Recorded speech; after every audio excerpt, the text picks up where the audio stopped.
It's really an opera where everybody can relate to it because it's talking about young love and experiencing life. It is the ultimate love story with extreme tragedy. So it kind of exports us to a world where we can experience a rainbow of emotions.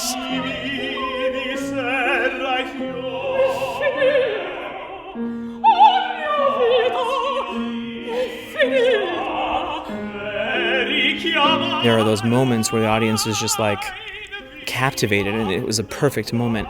You don't know why it happened as an audience member, but you know you're sucked in and you love it. And Puccini just knew how to make those perfect moments.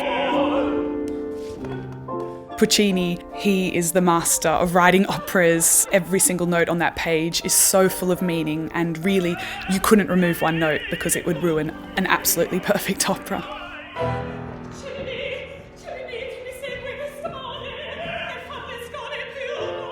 We never have a moment where we think, oh, let's wait for the next scene. It's such a concisely written piece, and it encompasses everything. Today we were rehearsing Act 3 of La Bohème. This part for Musetta is very, very fun. You know, she's in the bar, she's probably had one too many drinks, and she lets out this ridiculous laugh, which Marcello overhears and rushes in, and it turns out that she's been flirting with a man, which, you know, makes him jealous as per usual.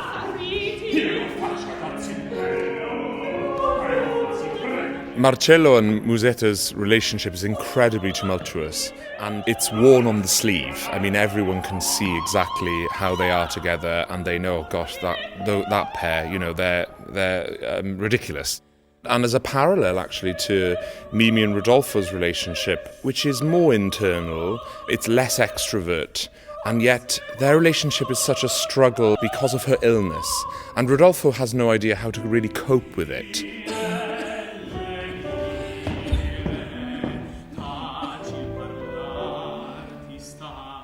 You have young, energetic singers, you have beautiful music, and you have stories you can relate to, so you can't ask for more than that.